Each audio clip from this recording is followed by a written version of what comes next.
ஆண்டவராகிய இயேசு கிறிஸ்துவின் வல்லமையுள்ள நாமத்தினாலே இந்த பரிசுத்த நாளிலே இறைமக்களாகிய உங்கள் யாவரையும் அன்போடு கூட வாழ்த்துகின்றோம். இந்த பரிசுத்த நாளிலே தேவாதி தேவனை ஆராதிக்கும்படியாக மகிமைப்படுத்தும்படியாக நாம் கூடி வந்திருக்கின்றோம். இந்த நேரத்தை கர்த்தர் தாமே நாம் ஒவ்வொருவருக்கும் மிகுந்த ஆசீர்வாதம் உள்ளதாக பிரயோஜனமுள்ளதாக மாற்றி தருவாராக. ஜெபம் பண்ண கடவோம்.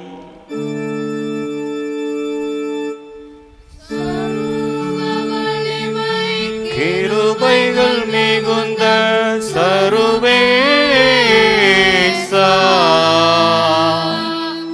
தரிசனம் தரும் முன் சந்நிதி புகுந்தே திருவாசா,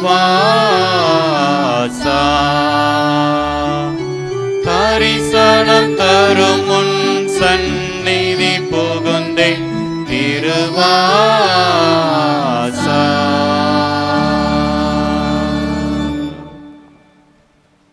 தேவன் ஆவியாயிருக்கின்றார். அவரை தொழுது கொள்கிறவர்கள் ஆவியோடும் உண்மையோடும் அவரை தொழுது கொள்ள வேண்டும். பரிசுத்த அலங்காரத்துடனே கர்த்தரை தொழுது கொள்ளுங்கள். எங்களை அதிகமாக நேசிக்கின்ற எங்கள் அன்பின் ஆண்டவரே, உம்மை நாங்கள் நன்றியோடு துதிக்கிறோம், ஸ்தோத்தரிக்கிறோம். அப்பா தேவனாகிய கர்த்தர், எங்களுடைய வாழ்க்கை பயணத்திலே ஒவ்வொரு நாளும் நீர் எங்களை கண்ணின் மணி போல பாதுகாத்து உம்முடைய அளவில்லாத கிருபையினாலும் இரக்கங்களினாலும் எங்களை முடிசூட்டி வழிநடத்தி வருகின்ற தயவுக்காக உம்மை நாங்கள் ஸ்தோத்தரிக்கின்றோம். சென்று போன காலங்கள் முழுவதும் ஆண்டவர் எங்களுக்கு பாராட்டின உம்முடைய அளவற்ற கிருபைகளுக்காக உமக்கு நாங்கள் ஸ்தோத்திரங்களை செலுத்துகிறோம். சாமி, இதோ இந்த பரிசுத்த நாளை காணும்படியாக ஆண்டவர் எங்களுக்கு உதவி செய்தீர், உமக்கு நன்றி செலுத்துகிறோம். இந்த பரிசுத்த நாளிலும் நாங்கள் குடும்பமாக உம்மை ஆராதிப்பதற்கு ஆண்டவர் எங்களுக்கு தந்த நல்ல வாய்ப்புக்காக உம்மை நாங்கள் ஸ்தோத்தரிக்கின்றோம். விசேஷமாக தேவரீர் இந்த ஆராதனை வேளையிலே தேவனாகிய கர்த்தர் எங்கள் மத்தியிலே கடந்து வந்து எங்களுடைய துதிகளையும் ஸ்தோத்திரங்களையும் அங்கீகரித்து ஆண்டவர் எங்களுடைய ஜெபங்களை நீர் ஏற்றுக்கொண்டு தகப்பனே உம்முடைய வார்த்தைகளினால் நீர் எங்களை பலப்படுத்த வேண்டுமா நாங்கள் ஜெபிக்கிறோம். இந்த ஆராதனை வேளை எங்கள் யாவருக்கும் மிகுந்த ஆசீர்வாதமுள்ளதாக அமையட்டும். ஆராதனின் ஆசீர்வாதங்களை நாங்கள் தனிநபர்களாகவும் குடும்பங்களாகவும் சுதந்திரித்துக் கொள்வதற்கு கிருபை தாரும். மீட்பர் இயேசு கிறிஸ்துவின் இன்ப நாமத்தில் ஜெபிக்கின்றோம் எங்கள் நல்ல பிதாவே, ஆமென். தேவனுடைய பரிசுத்த நாமத்திற்கு மகிமை உண்டாகும்படியாக நாம் யாவரும் எழுந்து நின்று கீதங்கள் 410 பாடுவோம். நல் மீட்பர் இயேசு நாமமே என் காதுக்கின்பமாம். கீதங்கள் 410, பாமாலை 264 பாடுவோம்.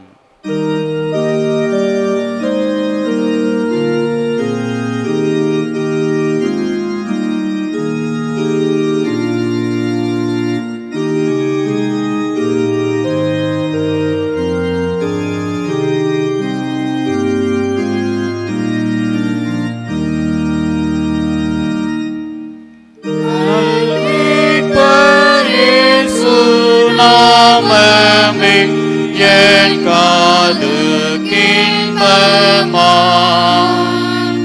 பொன்பட்ட நெஞ்சை ஆற்றவே ஓற்றுண்ட தைலமாம்.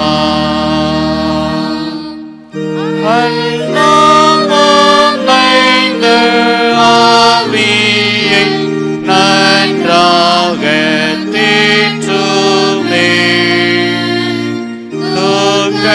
தாழ் தோய்ந்த உள்ளத்தை தீடப்படுத்துமே.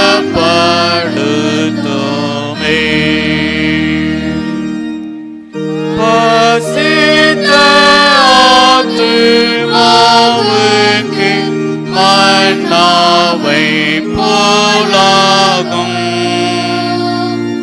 இலாய்த்து போன ஆவிக்கு ஆரோக்கியம் தந்திடும். என்ற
பார்க்கும் போதோ நான் சீராக போற்றுவே.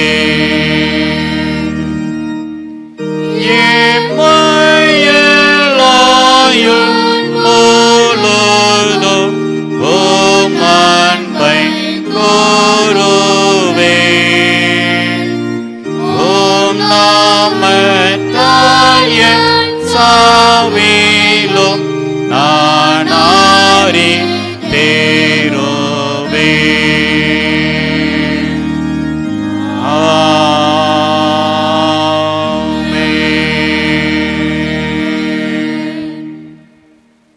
தேவனுக்கு ஏற்கும் பலிகள் நொறுங்குண்ட ஆவிதான். தேவனே நொறுங்குண்டதும் நறுங்குண்டதுமான இருதயத்தை நீர் புறக்கணியீர். உங்கள் வஸ்திரங்களை அல்ல, உங்கள் இருதயங்களை கிழித்து உங்கள் தேவனாகிய கர்த்தரிடத்தில் திரும்புங்கள். அவர் இரக்கமும் மன உருக்கமும் நீடிய சாந்தமும் மிகுந்த கிருபையும் உள்ளவர். அவர் தீங்குக்கு மனஸ்தாபப்படுகிறவருமாயிருக்கின்றார்.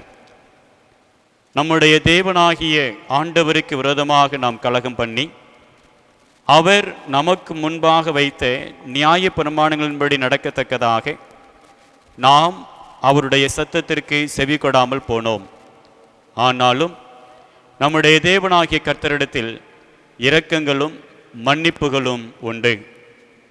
மனம் திரும்புங்கள், பரலோக ராஜ்யம் சமீபித்திருக்கிறது. நமக்கு பாவம் இல்லை என்போமானால் நம்மை நாமே வஞ்சிக்கிறவர்களாயிருப்போம். சத்தியம் நமக்குள் இராது. நம்முடைய பாவங்களை நாம் அறிக்கையிட்டால் பாவங்களை நமக்கு மன்னித்து எல்லா அநியாயத்தையும் நீக்கி நம்மை சுத்திகரிப்பதற்கு கர்த்தர் உண்மையும் நீதியும் உள்ளவராயிருக்கின்றார். நாம் யாவரும் முழங்கால் படியிட்டு தேவனுடைய பரிசுத்த சமூகத்திலே நம்முடைய பாவங்களை நாம் மனத்தாழ்மையோடு கூட அறிக்கை செய்வோம். தேவனை ஆராதிக்கும்படியாக குடும்பமாக நாம் அமர்ந்திருக்கின்றோம். தனிநபராக நாம் வந்திருக்கின்றோம். இந்த வேளையிலே தேவன் நம்மை பரிசுத்தப்படுத்தும்படியாக நாம் ஒவ்வொருவரும் நம்முடைய தனிப்பட்ட வாழ்க்கை நாம் சிந்தித்து பார்ப்போம். சங்கீதக்காரன் சொல்லுகிறான், தேவனே என்னை ஆராய்ந்து வேதனை உண்டாக்கும் வழி என்னிடத்தில் உண்டோ என்று பார்த்து நித்திய வழியிலே என்னை நடத்தும் என்று சொல்லி ஜெபிக்கின்றான். நாமும் கேட்போம். ஆண்டவரே, உம்மை வேதனைப்படுத்துகின்ற காரியங்கள் ஏதாகிலும் என்னிடத்திலே காணப்படும் என்று சொன்னால் அவைகளை எனக்கு மன்னியும், என்னை பரிசுத்தப்படுத்தும் என்று சொல்லி நாம் ஜெபிப்போம்.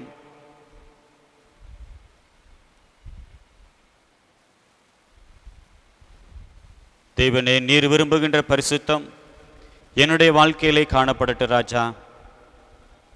உமக்கு ஏற்றபடி நீர் விரும்புகின்றபடி என்னை வணைந்து கொள்ளும் என்று சொல்லி தேவனுடைய கரத்திலே, பரிசுத்தமுள்ள கரத்திலே நாம் நம்மை அர்ப்பணிப்போம்.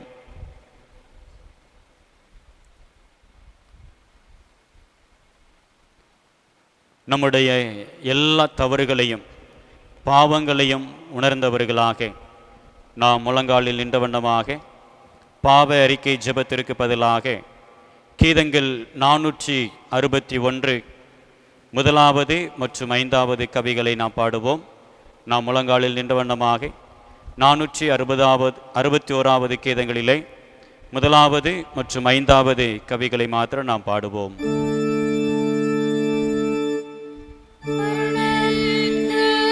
கடைக்கண் பாராயோ பரனே, திருக்கடைக்கண் பாராயோ, என்றன் பாவ துயரனைத்தும் தீராயோ, என்றன் பாவ துயரனைத்தும் தீராயோ.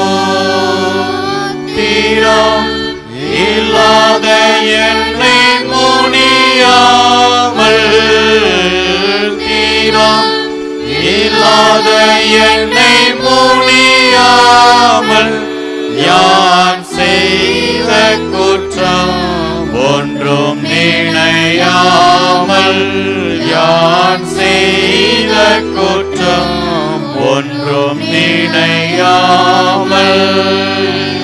இயேசுவின் முகத்துக்காய் மாத்திரம், இயேசுவின் முகத்துக்காய் மாத்திரம் எனக்கு இரக்கம் செய்யும். உமக்கே ஸ்தோத்திரம், எனக்கு இரக்கம் செய்யும். உமக்கே ஸ்தோத்திரம். பரணி திருக்கடை கண் பாராயோ, பரணி திருக்கடை கண் பாராயோ.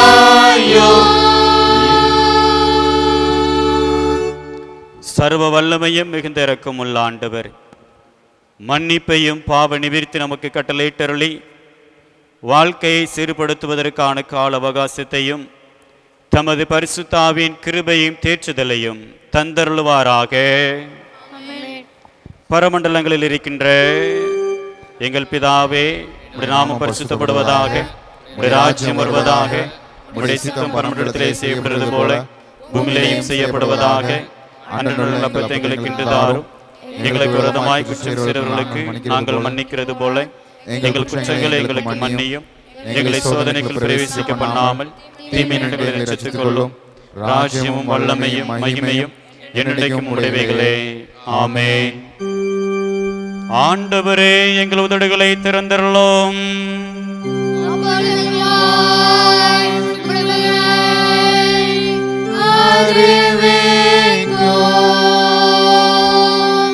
தேவனே, எங்களை ரட்சிக்க விரைவாய் வாரும்.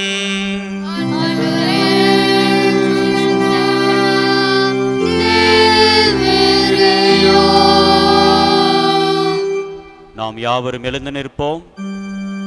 பிதாவுக்கும் குமாரனுக்கும் பரிசுத்தாவிக்கும் மகிமை உண்டாவதாக.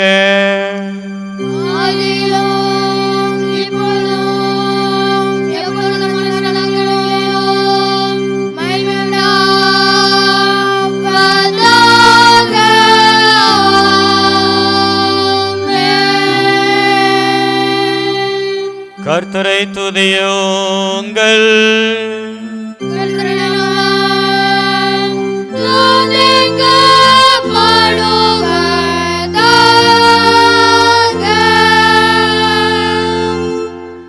நாம் நின்ற வண்ணமாக 95ஆம் சங்கீதத்தை பாடலாக பாடி கர்த்தரை நாம் மகிமைப்படுத்துவோம். சங்கீதம் 95 நாம் பாடலாக பாடி கர்த்தரை மகிமைப்படுத்துவோம்.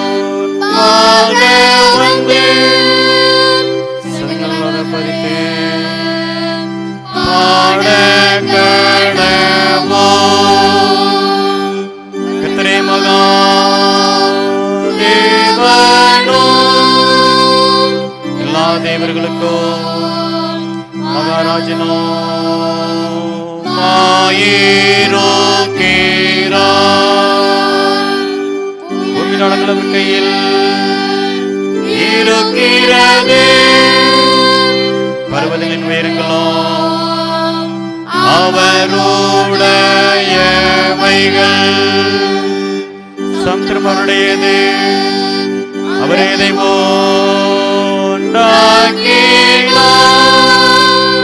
வீட்டாந்தரையும் அவருடைய கரம் உருவாக்கிற்று. நம்மை கர்த்தருக்கு முன்பாக நாம் பணிந்து கொண்டு கால்படியிட கடவோம் வாருங்கள். அவர் நம்முடைய தேவன். நாம் ஒரு பேச்சில் ஜனங்களோ வருகைக்குள்ளான ஆடுகளோமாமே. இன்றைய சத்தத்தை கேட்பீர்களாகில் மனாந்தரத்தில் கோபம் முட்டின போதும் சோதனை நடந்தது போல உங்கள் இதயத்தை கடின படுத்தாதேயுங்கள். எங்களுக்கு தாக்கல் என்னை சோதித்து என்னை பரிசை பார்த்து என் கிரியையையும் கண்டார்கள். அற்புத வருஷமாய் நான் அந்த சந்ததியை ஆரோசித்து அவர்கள் ஒரு இதயமுள்ள ஜனம் என்றோ என்னுடைய வழிகளை அறியாதவர்கள் என்றும் சொல்லி என்னுடைய இளைப்பாறுதல் பரிசிப்பர்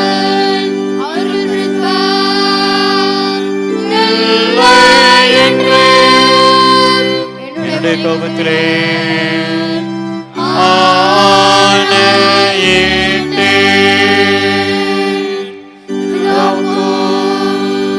குமாரனுக்கோ பரிசுத்த ஆவிக்கோ மகிமை உண்டாவதாக. ஆதியிலும் இப்பொழுதும் எப்பொழுதுமான சதா காலங்களிலும் மகிமை உண்டாவதாக.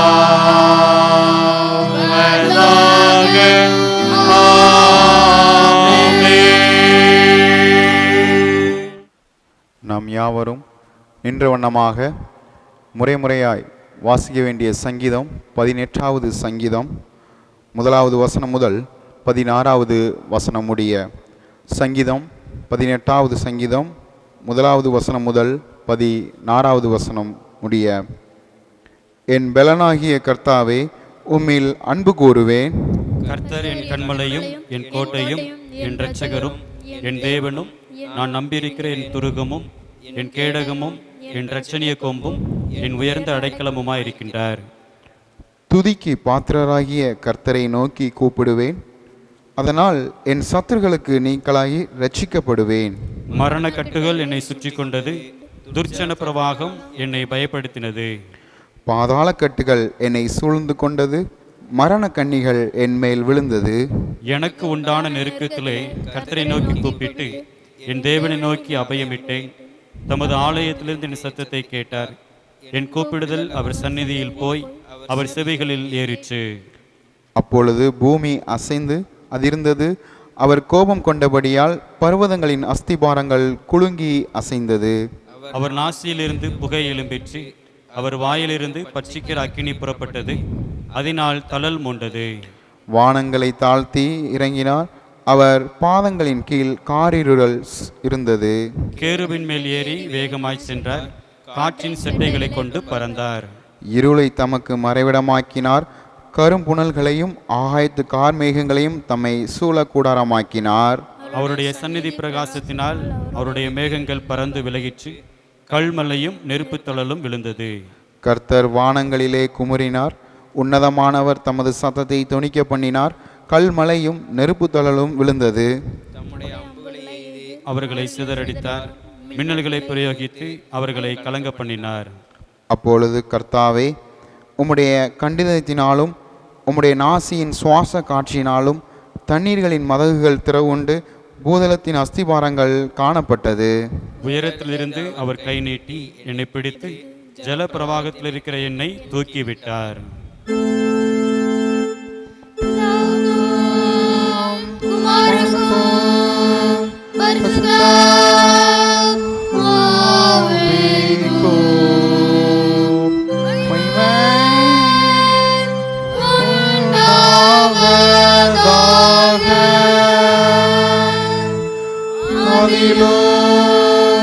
இப்பொழுதும்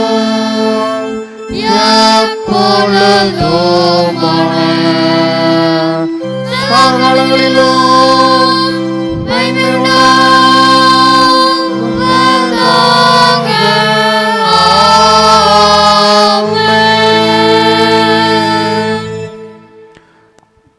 செய்து உட்காருங்கள்.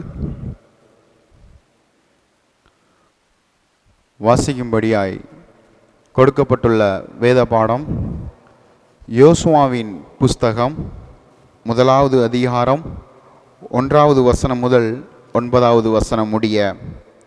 யோசுவா 1வது அதிகாரம் 1வது வசனம் முதல் 9வது வசனம் முடிய. கர்த்தருடைய தாசனாகிய மோசே மரித்த பின்பு கர்த்தர் மோசேயின் ஊழியக்காரனான நூனின் குமாரன் யோசுவாவை நோக்கி, என் தாசனாகிய மோசே மரித்து போனான். இப்பொழுது நீயும் இந்த ஜனங்கள் எல்லாரும் எழுந்து இந்த யோர்தானை கடந்து இஸ்ரவேல் புத்திரருக்கு நான் கொடுக்கும் தேசத்துக்கு போங்கள்.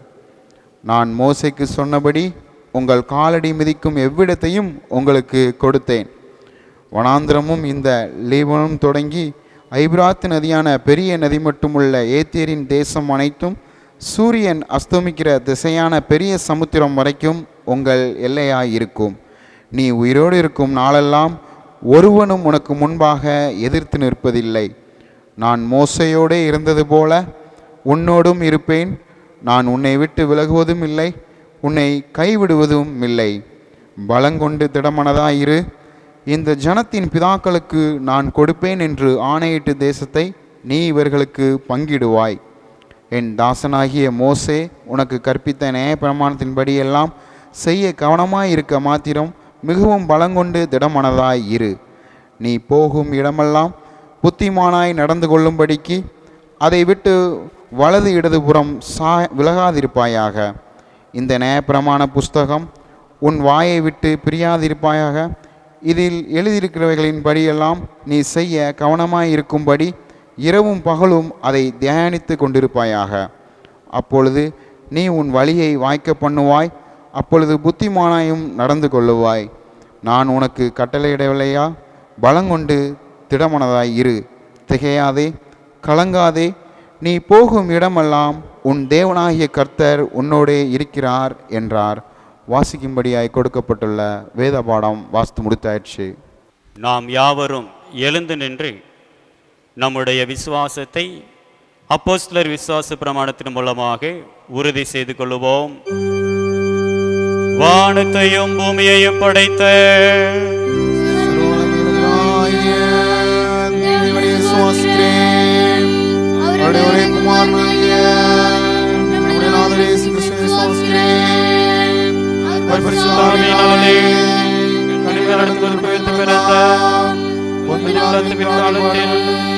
பாடுபட்டு சிலுவையில் அறையுண்டு மரித்து அடக்கம் பண்ணப்பட்டு பாதாளத்தில் இறங்கினார்.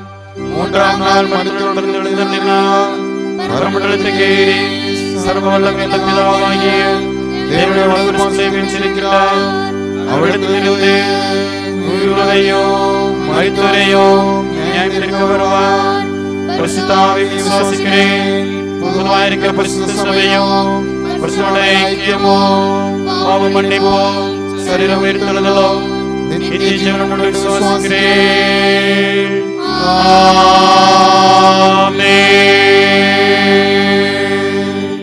பரிசுத்தமுள்ள நாமத்தினாலே உங்கள் யாவரையும் அன்போடு கூட வாழ்த்துகின்றேன். கிறிஸ்துவுக்குள் அன்பானவர்களே, நமது ஆண்டவராகிய இயேசு கிறிஸ்துவின் பரிசுத்தமுள்ள நாமத்தினாலே இந்த பரிசுத்த நாளிலே மீண்டுமாக உங்கள் யாவரையும் அன்போடு கூட வாழ்த்துவதிலே மிக்க மகிழ்ச்சி அடைகின்றேன். சிறப்பாக இந்த பரிசுத்த நாளிலே இந்த ஆராதனை வேளையிலே ஆண்டுடைய வார்த்தைகளை தியானிக்கும்படியாக நாம் அமர்ந்திருக்கின்றோம். இந்த நாளிலும் நாம் தியானிக்கும்படியாக நமக்கு கொடுக்கப்பட்டிருக்கின்ற திருவசனம் யோசுவாவின் புஸ்தகம் 1ஆம் அதிகாரம் 5வது வசனம். யோசுவா 1வது அதிகாரம் 5வது வசனம். நீ உயிரோடு இருக்கும் நாளெல்லாம் ஒருவனும் உனக்கு முன்பாக எதிர்த்து நிற்பதில்லை. நான் மோசையோடு இருந்தது போல உன்னோடும் இருப்பேன். நான் உன்னை விட்டு விலகுவதுமில்லை, உன்னை கைவிடுவதுமில்லை. அமர்ந்த வண்ணமாக தலைகளை தாழ்த்தி நாம் ஜெபிப்போம்.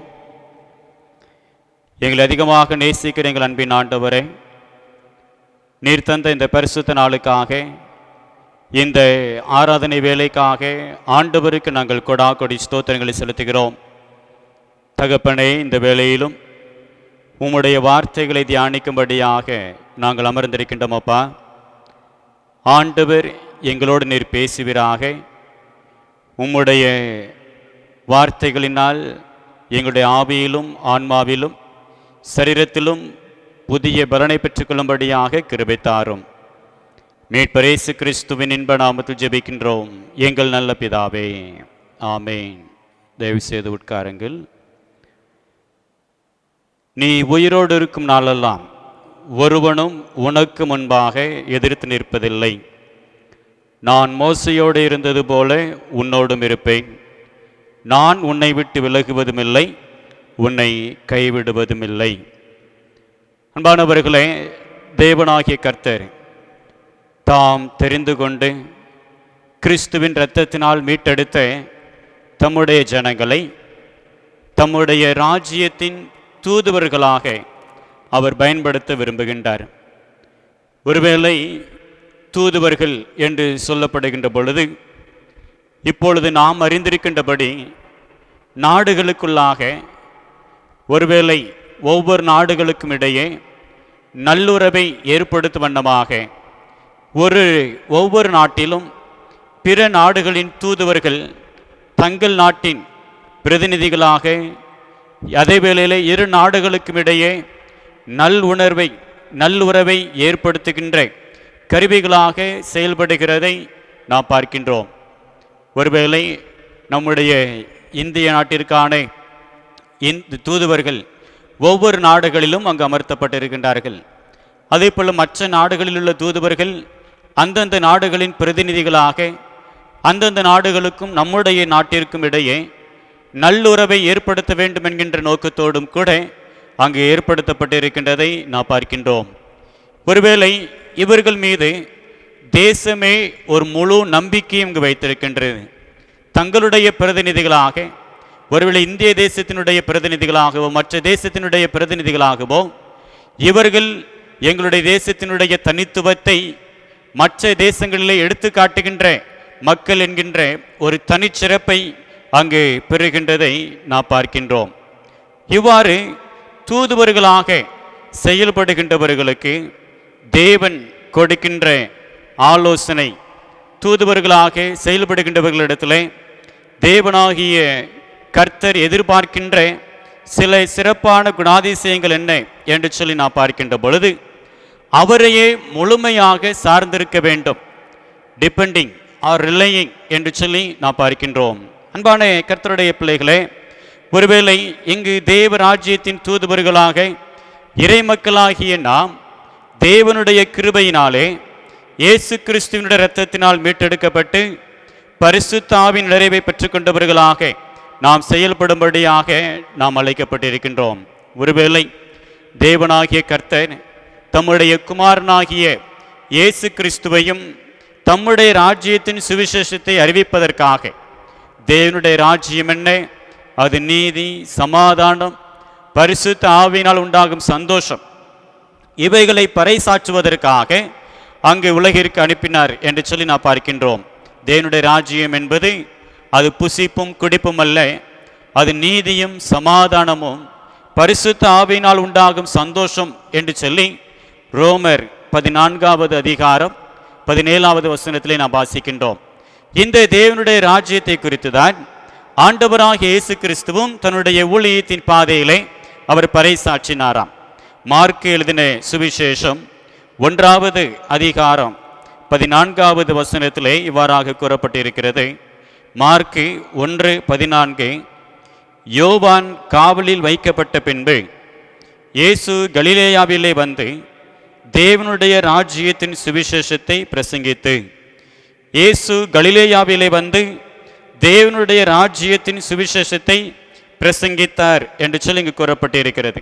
எனக்கு அன்பானவர்களே, ஆகவே இவ்வாறாக ஆண்டவராக இயேசு கிறிஸ்து எப்படி தேவனுடைய ராஜ்யத்தின் தூதுவராக இந்த பூமிக்கு கடந்து வந்து தேவனுடைய சித்தத்தை நிறைவேற்றினாரோ, அந்த கிறிஸ்துவின் இரத்தத்தினாலே மீட்டெடுக்கப்பட்ட கிறிஸ்துவின் இரத்தத்தினாலே ஒரு மறுபிறப்பு நிச்சயத்தை பெற்றுக்கொண்ட நாம் ஒவ்வொருவரும் அந்த கிறிஸ்து அரசின் தூதுவர்களாக நாம் செயல்படும்படியாக நாம் அழைக்கப்பட்டிருக்கின்றோம். எனக்கு அன்பான கர்த்தருடைய பிள்ளைகளே, ஒருவேளை இந்த யோசுவா 1வது அதிகாரம் 5வது வசனத்திலே அங்கு யோசுவா ஒரு தூதுவராக அவர் தெரிந்து கொள்ளப்பட்டார் என்று சொல்லி அங்கு நாம் பார்க்கின்றோம். இந்த யோசுவாவினிடத்திலே கர்த்தர் எதிர்பார்த்த காரியம் என்ன?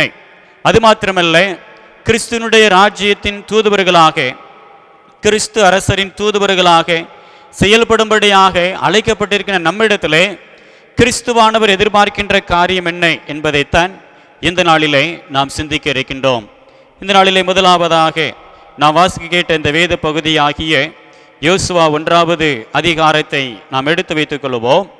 கிறிஸ்து அரசரின் தூதுவர்களாக, இல்லை என்று சொன்னால் தேவனுடைய ராஜ்யத்தின் தூதுவர்களாக செயல்படுகின்ற மக்களிடத்திலே காணப்பட வேண்டிய முதலாவது சிறப்பான ஒரு குணாதிசயம் என்ன என்று சொன்னால், rely on God's guidance. Relying on God's guidance. தேவனுடைய ஆலோசனையிலே, வழிகாட்டுதலிலே அங்கு நிலைத்திருப்பது, இல்லை என்று சொன்னால் தேவனுடைய வழிகாட்டுதலையும் ஆலோசனையும் சார்ந்து நிற்பது என்று சொல்லி நாம் பார்க்கின்றோம். ரிலையிங் ஆன் காட்ஸ் கைடன்ஸ் என்று சொல்லி. எனக்கு அன்பானவர்களே, இஸ்ரேல் ஜனங்களை வழிநடத்தி வந்த மோசே மரித்த பின்பு கர்த்தர் யோசுவாவை இந்த இஸ்ரேல் ஜனங்களை வழிநடத்தவும், அந்த கானான் தேசத்தை சுதந்திரிக்கவும், தம்முடைய ஜனங்களுக்கு அந்த தேசத்தை பங்கிட்டு கொடுக்கவும் அவர் தெரிந்து கொண்டார் என்று சொல்லி நாம் பார்க்கின்றோம். ஒருவேளை இந்த யோசுவாவை குறித்து வேதத்திலே இவ்வாறாக கூறப்பட்டிருக்கிறது. அவருடைய பழைய பெயர் ஓசேயா என்று சொல்லி நாம் பார்க்கின்றோம். என்னாகமம் 13வது அதிகாரம் 16வது வசனத்திலே நாம் வாசிக்கின்றோம். என்னாகமம் 13வது அதிகாரம் 16வது வசனத்திலே, தேசத்தை சுற்றி பார்க்கும்படி மோசே அனுப்பின மனிதரின் நாமங்கள் இவைகளே. நூனின் குமாரனாகிய ஓசையாவுக்கு யோசுவா என்று மோசே பெயரிட்டிருந்தான் என்று சொல்லி. ஓசேயா என்று சொன்னால் சால்வேஷன், ரட்சிப்பு என்று சொல்லி பொருள். ஆனால் யோசுவா என்று சொன்னால் கர்த்தரே என் ரட்சிப்பு, the Lord is my salvation, கர்த்தரே எனது ரட்சிப்பு என்று சொல்லி அங்கு பொருள்படுகிறது.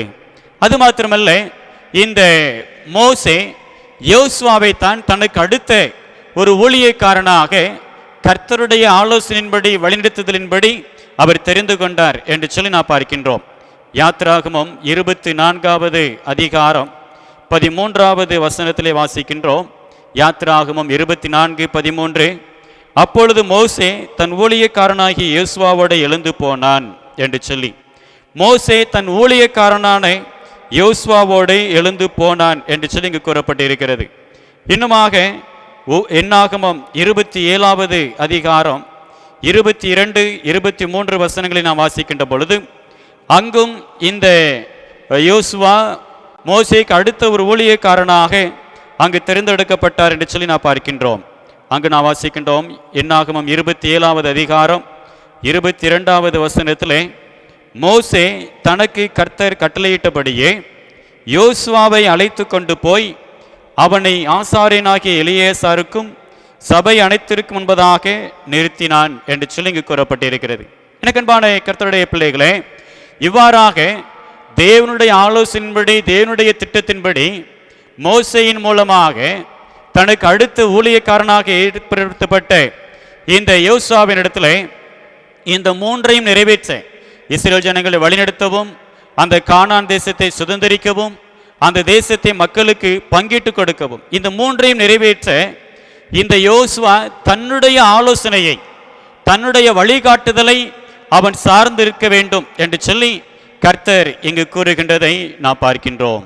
எனக்கு அன்பான கர்த்தருடைய பிள்ளைகளே, ஒருவேளை இங்கு யோசுவா அங்கு மோசேக்கு அடுத்தபடியாக ஒரு சிறந்த ஒரு தலைவராக அவர் அங்கு தேவனால் தெரிந்து கொள்ளப்பட்டு அங்கு பயன்படுத்தப்பட்டதை நாம் பார்க்கின்றோம். எனக்கு அன்பான கர்த்தருடைய பிள்ளைகளே, ஒருவேளை அந்த மோசேயினுடைய காலங்களுக்கு பிறகு நடந்த சம்பவத்தை தான் இந்த யோசுவா 1வது அதிகாரத்திலே நாம் வாசித்தோம். அந்த யோசுவா 1வது அதிகாரத்திலே மோசே மரித்த பின்பு என்று சொல்லி அங்கே போடப்பட்டிருக்கிறது. மோசே மரித்த பின்பு என்று சொல்லி. அன்பான கர்த்தருடைய பிள்ளைகளே, ஒருவேளை மோசே மரித்த பின்பு இந்த இஸ்ரவேல் ஜனங்களை அடுத்து வழிநடத்தப் போவது யார் என்கின்ற ஒரு பெரிய கேள்வி அந்த இஸ்ரவேல் ஜனங்களுக்குள்ளாக காணப்பட்டது.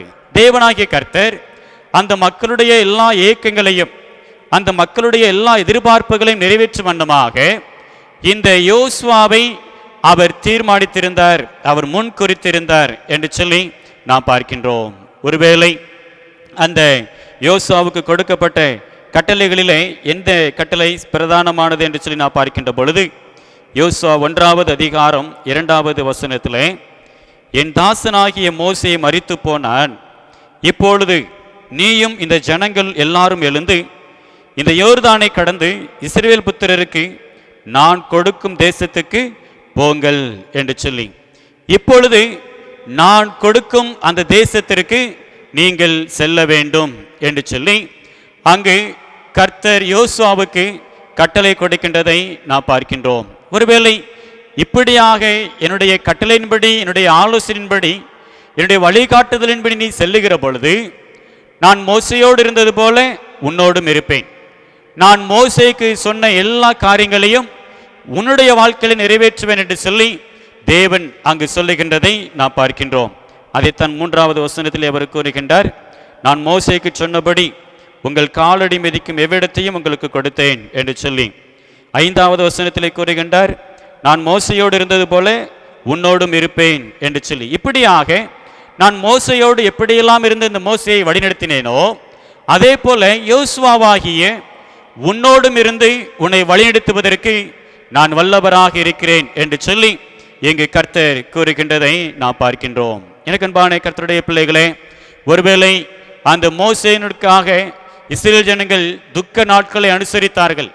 அந்த துக்க நாட்கள் எல்லாம் முடிந்த பிறகு அந்த துக்கத்தில் நீ மூழ்கி விடாதே, இன்னமும் நீ சாதிக்க வேண்டிய காரியங்கள் ஏராளம் இருக்கிறது என்று சொல்லி கர்த்தர் இந்த யோசுவாவை அங்கு ஊக்கப்படுத்தி அவனை தெரிந்து கொண்டு அங்கு பயன்படுத்துகின்றதை நாம் பார்க்கின்றோம். அன்பானவர்களே, ஒருவேளை இன்றைக்கு நம்முடைய வாழ்க்கையிலும் அநேக வேளைகளிலே ஏதாவது ஒரு துக்கம், ஏதாவது ஒரு பிரச்சனை வந்துவிட்டது என்று சொன்னால் நாம் செய்கின்றோம், என்ன செய்கின்றோம், அந்த துக்கத்திலேயே அந்த பிரச்சனைகளிலேயே நாம் மூழ்கி விடுகின்றோம். ஆனால் இங்கு கர்த்தர், நான் நீ உயிரோடு இருக்கும் நாளெல்லாம் ஒருவனும் உனக்கு முன்பதாக எதிர்த்து நிற்பதில்லை என்று சொல்லி யோசுவாவுக்கு சொன்னதினுடைய அர்த்தம் என்ன என்று சொன்னால், ஒருவேளை அந்த மோசையோடு கூட நான் எப்படி இருந்தேனோ, மோசைக்கு முன்பாக ஒருவனும் எதிர்த்து நின்றதில்லை, அதே போல யோசுவாவாகிய உனக்கு முன்பதாகவும் ஒருவனும் எதிர்த்து நிற்பதில்லை என்று சொல்லி அங்கு கர்த்தர் இந்த யோசுவாவை உற்சாகப்படுத்தி பயன்படுத்துகின்றதை நாம் பார்க்கின்றோம். ஒருவேளை துக்கம் என்பது எல்லாராலும் தவிர்க்க முடியாத ஒன்றுதான். ஆனால் அதே வேளையில் இந்த துக்கத்தில் நீ மூழ்கிவிட வேண்டாம். உன்னுடைய உணர்வுகளை, உன்னுடைய உணர்ச்சிகளை நீ கட்டுப்படுத்தி கொண்டு அந்த துக்கத்திலிருந்து வெளியே வந்து நான் உன்னை எப்படி பயன்படுத்த போகிறேனோ அதற்கு உன்னை ஒப்புக்கொடு என்று சொல்லி கர்த்தர் இங்கு யோசுவாவை அழைக்கின்றதை நாம் பார்க்கின்றோம். அன்பானவர்களே, உணர்ச்சிகள் மனிதர்களுக்கு அவசியம்தான். ஆனால் அந்த உணர்ச்சிகள் நம்முடைய செயல்பாடுகளை ஒரு நாளும் கட்டுப்படுத்தக்கூடாது. அந்த உணர்ச்சிகள் நம்முடைய செயல்களை ஒரு நாளும் தடை செய்யக்கூடாது. அதைத்தான் கர்த்தர் இந்த யோசுவாவுக்கு கூறினார். அங்கு உபாகமம் 34வது அதிகாரம் 8வது வசனத்திலே கூறப்பட்டிருக்கிறது, 30 நாட்கள் அழுது கொண்டிருந்தார்கள் மோசேக்காக அழுது துக்கம் கொண்டாடின நாட்கள் முடிந்தது என்று சொல்லிவிட்டு அடுத்த வசனத்திலே கூறுகின்றார், மோசே நூனின் குமாரனாகிய யோசுவாவின் மேல் தன் கைகளை வைத்தபடியினால் அவன் ஞானத்தின் ஆவியினால் நிறையப்பட்டான் என்று சொல்லி. ஆகவே இந்த துக்கத்தில் நீ மூழ்கி விடாதே, நீ எழுந்து வா, நான் உன்னை பயன்படுத்துவேன், ஒருவனும் உனக்கு முன்பதாக எதிர்த்து நிற்பதில்லை என்று சொல்லி கர்த்தர் இந்த யோசுவாவை பயன்படுத்தினதை நாம் பார்க்கின்றோம்.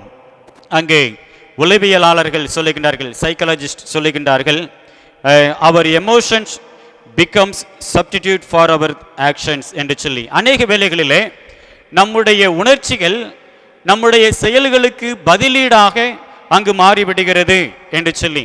எனக்கு அன்பானவர்களே, ஆனால் தேவனுடைய பிள்ளைகளாகி நாம் அதற்கு ஒரு நாளும் இடம் கொடுக்கவே கூடாது.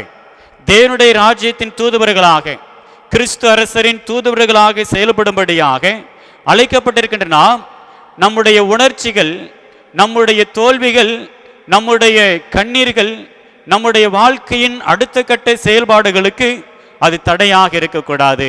காரணம், நம்மை வழிநடத்துவதற்கு, நமக்கு ஆலோசனை தருவதற்கு நம்முடைய தேவனாகிய கர்த்தர் எப்பொழுதும் ஆயத்தமாகவே இருக்கிறார் என்பதை நாம் புரிந்து கொள்ள வேண்டும். ஒருவேளை திருச்சபையாக நாமும் கூட கிறிஸ்துவின் சுவிசேஷத்தை நிறைவேற்றுகின்ற தூதுவர்களாக செயல்படும்படியாக நாம் அழைக்கப்பட்டிருக்கின்றோம். திருச்சபையை அதற்காகத்தான் கர்த்தர் அழைத்திருக்கின்றார். உடனடியாக நீ செயல்படு. யோசுவாவுக்கு கொடுக்கப்பட்ட கட்டளை அதுதான். இப்பொழுதே என்று சொல்லி நீயும் இந்த ஜனங்கள் எல்லாரும் எழுந்து யோர்தானை கடந்து போங்கள். மோசேக்காக நீங்கள் அனுசரித்த இந்த துக்க நாட்கள் முடிந்து போனது, இப்பொழுதே நீங்கள் எழுந்து செயல்படுங்கள் என்று சொல்லி கர்த்தர் அங்கு கூறுகிறதை நாம் பார்க்கின்றோம். இதைத்தான் கிறிஸ்துவானவரும் உடனடியாக நீங்கள் என்னை பின்பற்றுகின்றவர்களாக, உடனடியாக தேவனுடைய ராஜ்யத்தின் சுவிசேஷத்தை நிறைவேற்றுகின்றவர்களாக நீங்கள் மாறுங்கள் என்று சொல்லி அங்கு கிறிஸ்துவானவர் கூறுகின்றதை நாம் பார்க்கின்றோம். லூக்கா எழுதின சுவிசேஷம் 9வது அதிகாரம் 59வது வசனத்திலே நாம் வாசிக்கின்றோம். லூக்கா எழுதின சுவிசேஷம் 9வது அதிகாரம் 59வது வசனத்திலே நாம் வாசிக்கின்ற பொழுது, வேறொருவனை அவர் நோக்கி என்னை பின்பற்றி வா என்றார். அதற்கு அவன், ஆண்டவரே, முன்பு நான் போய் என் தகப்பனை அடக்கம் பண்ண எனக்கு உத்தரவு கொடுக்க வேண்டும் என்றான். அதற்கு இயேசு, மரித்தோர் தங்கள் மரித்தோரை அடக்கம் பண்ணட்டும், நீ போய் தேவனுடைய ராஜ்யத்தை குறித்து பிரசங்கி என்றார் என்று சொல்லி இங்கு கூறப்பட்டிருக்கிறது. ஒருவேளை உடனடியாக நீ என்னை பின்பற்றும்படியாக, உடனடியாக தேவனுடைய ராஜ்யத்தை குறித்து பிரசங்கிக்கும்படியாக நீ செயல்பட வேண்டும் என்று சொல்லி கிறிஸ்துவானவர் அழைக்கின்றதை நாம் பார்க்கின்றோம். ஒருவேளை இந்த வேதவசனத்திலே கூறுகின்றார், நான் போய் என் தகப்பனை அடக்கம் பண்ண எனக்கு உத்தரவு கொடுக்க வேண்டும். இதனுடைய உள்ளான அர்த்தம் என்னவென்று சொன்னால், என்னுடைய தகப்பன் வயோதிப ஒரு தகப்பனாக இருக்கின்றார். அவர் மரிக்கும் வரையிலும் நான் அவரோடு கூட இருக்க வேண்டும். அதற்கு பிறகு நான் உம்முடைய ராஜ்யத்தை குறித்து பிரசங்கிக்கிறேனே என்று சொல்லி அங்கு சொல்லுவதாக கூறுகின்றார்கள். எனக்கு அன்பானவர்களே, தேவன் நம்முடைய குடும்பத்தின் மீது நாம் வைத்திருக்கின்ற அன்பு, தேவன் மீது வைத்திருக்கின்ற அன்பை ஒரு நாளும் பலவீனப்படுத்துவதற்கு நாம் அனுமதிக்க கூடாது. ஆகவே தான் சொல்லுகின்றார், மரித்தோர் தங்கள் மரித்தோரை அடக்கம் பண்ணட்டும், நீ தேவனுடைய ராஜ்யத்தை பிரசங்கி என்று சொல்லி கூறுகின்றார். இன்னுமாக அடுத்த வசனத்திலே கூறுகின்றார், வேறொருவனை குறித்து, ஆண்டவரே, உம்மை பின்பற்றுவேன், ஆனாலும் முன்பு நான் போய் வீட்டில் இருக்கிறவர்களிடத்தில் அனுப்புவித்து கொண்டு வரும்படி எனக்கு உத்தரவு கொடுக்க வேண்டும். ஒருவேளை ஆண்டவரே நான் போகிறேன், ஆனால் அதற்கு முன்பதாக என்னுடைய வீட்டிலே நான் பெர்மிஷன் வாங்க வேண்டும், அனுமதி வாங்க வேண்டும் என்று சொல்லி அங்கு கூறுகிறதை நான் பார்க்கின்றோம். இயேசுவானவர் கூறுகின்றார், கலப்பையின் மேல் தன் கையை வைத்து பின்னிட்டு பார்க்கிறவன் எவனும் தேவனுடைய ராஜ்யத்திற்கு தகுதியுள்ளவன் அல்ல என்று சொல்லி. அன்பான கர்த்தருடைய பிள்ளைகளே, ஒருவேளை திருச்சபையாக தேவனுடைய வார்த்தையை கேட்கின்ற நாம் உடனடியாக தேவனுடைய வார்த்தையை கேட்ட மாத்திரத்திலே தேவனுடைய ராஜ்யத்தை குறித்து அறிவிக்கும்படியாக கர்த்தர் நம்மை அழைக்கின்றார்.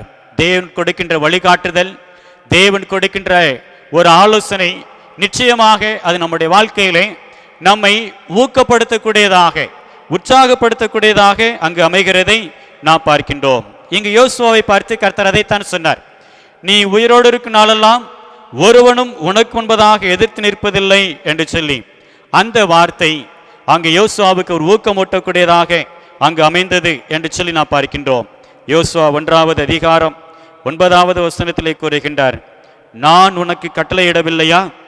பலம் கொண்டு திடமனதாயிரு, திகையாதே, கலங்காதே, நீ போகும் இடமெல்லாம் உன் தேவனாகிய கர்த்தர் உன்னோட இருக்கிறார் என்றார் என்று சொல்லி. அன்பான கர்த்தருடைய பிள்ளைகளே, ஒருவேளை நம்முடைய வாழ்க்கையிலே அநேக வேளைகளிலே நமக்கு வருகின்ற துக்கங்களையும் பாடுகளையும் நாம் கண்டு அதிலே மூழ்கி விடாதபடிக்கு நம்மை இன்னும் வழிநடத்துகின்ற, நமக்கு அடுத்த கட்ட ஆலோசனை தருகின்ற தேவன் நமக்கு உண்டு என்று சொல்லி நம்பி அவருடைய சுவிசேஷத்தை பறைசாற்றுவதற்காக, அவருடைய ராஜ்யத்தின் தூதுவர்களாக செயல்படும்படியாக கர்த்தர் நம்மை அழைக்கின்றார் என்று சொல்லி நாம் உணர்ந்து கொள்ள வேண்டும். இந்த வேத வசனத்திலே முதலாவதாக நாம் புரிந்து கொள்ள வேண்டிய காரியம், ரிலையிங் ஆன் காட்ஸ் கைடன்ஸ். தேவனுடைய வழிகாட்டுதலை முழுவதுமாக நாம் சார்ந்து நிற்க வேண்டும். அப்பொழுதுதான் தேவனுடைய ராஜ்யத்தின் சுவிசேஷத்தை நாம் வைராக்கியமாக சிறப்பாக நாம் பறைசாற்ற முடியும் என்று சொல்லி நாம் பார்க்கின்றோம். இரண்டாவதாக நாம் பார்க்கின்ற பொழுது ரிலையிங் ஆன் காட்ஸ் ப்ரொவிடன்ஸ் என்று சொல்லி நாம் பார்க்கின்றோம். அதாவது தேவனுடைய கருணையை சார்ந்து நிற்பது என்று சொல்லி நாம் பார்க்கின்றோம். முதலாவதாக தேவனுடைய வழிகாட்டுதலை ஆலோசனையை நாம் சார்ந்திருக்க வேண்டும். இரண்டாவதாக தேவனுடைய கருணையை முழுமையாக நாம் சார்ந்து நிற்க வேண்டுமா? ஒருவேளை காட்ஸ் ப்ரொவிடன்ஸ் என்று சொல்லப்படுவது ப்ரொடெக்டிவ் கேர் ஆஃப் காட் என்று சொல்லி இங்கு கூறப்பட்டிருக்கிறது. தேவனுடைய பாதுகாக்கின்ற அந்த கரிசனையை நாம் முழுவதுமாக சார்ந்து நிற்பது என்று சொல்லி நாம் எடுத்துக்கொள்ளலாம். இன்றைக்கு நமக்கு கொடுக்கப்பட்டிருக்கின்ற சுவிசேஷ பகுதி மார்க்கு எழுதின சுவிசேஷம் 6வது அதிகாரம் 7வது வசனம் முதல் 13வது வசனம் வரை உள்ள பகுதியிலே இன்றைக்கு நமக்கு கொடுக்கப்பட்டிருக்கிறது.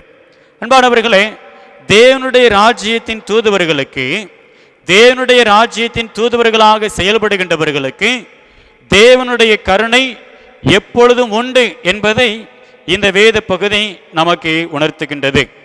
இந்த வேத பகுதியில் ஆண்டவராகிய இயேசு கிறிஸ்து தம்முடைய சீஷர்களை இரண்டு பேராக அங்கு அனுப்பினார் என்று சொல்லி நான் பார்க்கின்றோம். எதற்காக அனுப்பினார்? அசுத்த ஆவிகளை துரத்தும்படியாக, மனம் திரும்புங்கள் என்று பிரசங்கிக்கும்படியாக, நோயாளிகளை சொஸ்தமாக்கும்படியாக, நோயாளிகளுக்கு எண்ணெய் பூசி ஜெபித்து அவர்களை சொஸ்தமாக்கும்படியாக இரண்டு பேராக அங்கு அனுப்பினார் என்று சொல்லி இங்கு நான் பார்க்கின்றோம். ஒருவேளை ரெண்டு பேரா எப்படி அனுப்பியிருப்பார் அப்படி சொல்லி நாம் கொஞ்சம் கற்பனை பண்ணி பார்த்தோம் என்று சொன்னால், இயேசுனுடைய சீடர்களுக்குள்ளாக அண்ணன் தம்பி இருந்தாங்க, சகோதரர்கள் இருந்தார்கள். சீமோன் பேதுரு இருந்தான், அவனுடைய சகோதரனாகிய அந்திரேயாவும் இருந்தான். அதே வேளையிலே செபதேவினுடைய பிள்ளைகளாகிய யாக்கோபு, யோவான் இவர்களும் சகோதரர்கள் தான், இவர்களும் இருந்தார்கள். ஒருவேளை இயேசுவானவர் சகோதரர்களாக பார்த்து இரண்டு பேராக அனுப்பினாரா? இல்லை என்று சொன்னால் கடின மனம் படைத்த, ரொம்ப வைராக்கியமாக இருக்கக்கூடிய, ரஃப் டைப்பாக இருக்கக்கூடிய அந்த சீமோன் பேதுரு, அதே வேளையிலே ரொம்ப சாஃப்ட் நேச்சராக அந்த கானானியனாகிய சீமோன், இன்னுமாக ரொம்ப சாஃப்டாக இருக்கக்கூடிய அந்த சீமோன் பேதுரு, இப்படி ஆப்போசிட் கேரக்டரில் இருக்கிறவர்களை கர்த்தர் அனுப்பினாரா என்று சொல்லி ஒருவேளை அநேக காரியங்களை நாம் சிந்தித்து பார்க்கலாம். எல்லாத்தையும் நாம் இப்படி சிந்தித்து பார்த்தா யூதாஸ் காரியத்து கூட யாரை கர்த்தர் இயேசுவானவர் அனுப்பியிருப்பார் என்பது மிகப்பெரிய ஒரு கேள்வியாக இருக்கிறது. ஒருவேளை இந்த சம்பவம் நடக்கிற பொழுது யூதாஸ் காரியத்திற்குள்ளாக அப்படிப்பட்ட ஒரு எண்ணம் இல்லை, இயேசுவை காட்டிக் கொடுக்க வேண்டும் என்கின்ற எண்ணம் எல்லாம் இல்லை.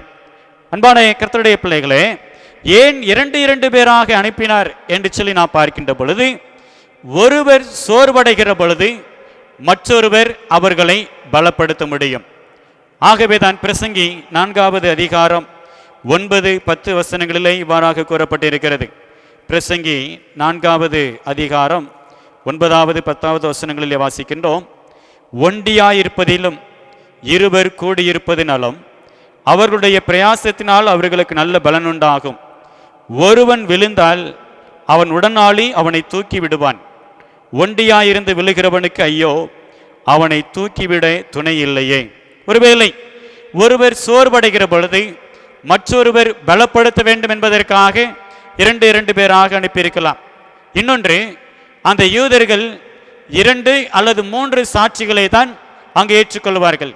சீஷர்கள் செல்லுவது மிக மிக முக்கியமான ஒரு காரியத்திற்காக, அசுத்தாவிகளை துரத்துவதற்காக, அங்கே கிறிஸ்துனுடைய சுவிசேஷத்தை, தேவனுடைய ராஜ்யத்தை பிரசங்கிப்பதற்காக, இன்னுமாக நோயாளிகளை சுஸ்தப்படுத்துவதற்காக இங்கு கடந்து செல்கின்றார்கள்.